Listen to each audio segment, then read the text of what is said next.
তো ফ্রেন্ডস দেখো হঠাৎ করে দুপুরবেলা মানে কালো করে মেঘ হয়ে চারিদিকে আকাশে মানে এত মেঘ মানে কি বলবো, মনে হচ্ছে পুরো অন্ধকার হয়ে গেছে।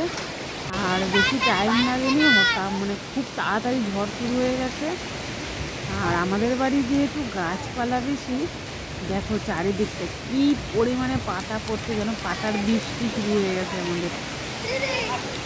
আর আমাদের ঘরের চারিদিকটায় তো অনেক গাছ, ভীষণ ভয় লাগে ঝড় আসলে। আর ওই দেখো আমাদের দুটো সুপুরি গাছের মাথা ভেঙে গেছে, ঠিক আছে। ওই দেখো এত ঝড় হয়েছে, এত ঝড়। আর ওইদিকে তো পেছনে মোটামোটা আওয়াজ হচ্ছিলো, হয়তো গাছের ডাল টালও ভেঙে যেতে পারে, জানি না। তো বৃষ্টিতে ঝড় শুরু হলেই সাথে সাথে আমাদের ঘরের দিকতে চলেছে। দেখো কীরকম সরু আওয়াজ, আর দেখো পাতাগুলো কেমনভাবে যাচ্ছে, ঠিক আছে। আর মানে ভয় লাগছিল, পুরোপুরি মানে ভয় লাগছিল কি যেন, ঘরের উপরে গাছ আছে অনেকের। এদিকে তো কুকুরের বাচ্চা দুটো মানে দৌড়াচ্ছে, একবার যাচ্ছে রান্নাঘরের দিকে, ওখান থেকে ধাওয়া দিচ্ছে, চলে যাচ্ছে আবার গোয়াল ঘরের দিকে। মানে ওরা যে কী করবে, ওদের হচ্ছে সবচেয়ে খারাপ অবস্থা এরকম ঝড় বৃষ্টি হলে। আর দেখো গাছগুলো মনে হচ্ছে ভেঙে নিতে, দেখো কুকুরি গাছের রীতিমতো ভয় লাগে। তারপর তো জোর বৃষ্টি শুরু হয়ে গেল, দেখো এখন আর কী করবো, ঘরে ঢুকে গেছি।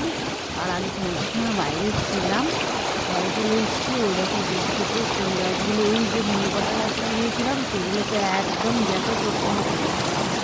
আর মানে গাছগুলো যেই একটু মানে সোজা হয়ে দাঁড়ায় তেমনি বৃষ্টি হয়, আর আমার গাছগুলো সব চলে যায়। আর এই যে পাতা, এই বৃষ্টিতে পাতা লেগে যাবে মাটির মধ্যে, সকালবেলা যে উঠোন ঝাড় দেবো আমি, ওরে বাবা সেটি আমার কী হবে আর বলার মতো নেই। মানে মাজাটা মনে হয় খুলেই পড়ে যাবে। তো বৃষ্টি থেমে যাওয়ার পরে দেখো যেমন হঠাৎ করে মানে মেঘ হয়ে অন্ধকার হয়ে ঝড় বৃষ্টি হয়েছে, তারপরে বৃষ্টি থামার পরে আবার মানে একদম ঝলমলে রোদ। আর এত সুন্দর রোদ দেখে আমি আর বৃষ্টি তো ঘরে থাকতে পারলাম না, দুজনে বেরিয়ে গেলাম একটু বাইরে গিয়ে। আগে মানে চারিদিকে কীরকম কী অবস্থা দেখে এসছি, দেখে এসে তারপরে ভিডিও করছি যে তোমাদের দেখাই, ঠিক আছে। আর বৃষ্টি তো দেখলাম ওদিকটায় চলে গেল, আর আমি রাস্তায় দাঁড়িয়ে দাঁড়িয়ে এগুলো তোমাদের দেখাচ্ছি। আর ভাবছি যে কালকে এই উঠোন বাড়ি যখন ঝাড় দেব, তখন আমার হয়তো দেখা গেলো ঝাড় দিতে দিতে মাটিতে শুয়ে পড়তে হবে। কেন এই ঝাড় দিয়ে তো আমি সোজা হয়ে দাঁড়াতে পারবো না। আমি জানি কালকে যে কি হবে আমার অবস্থা। আর এদিকে দেখো, দেখো এই যে নদী, মানে বাড়ি তো না, এটা যেন নদী হয়ে গেছে, ঠিক আছে।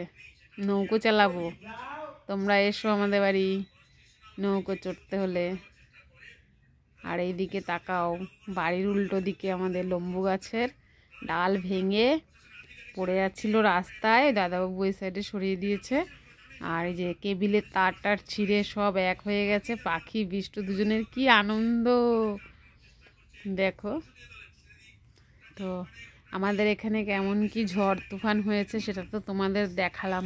তোমাদের কার কার মানে কাদের কাদের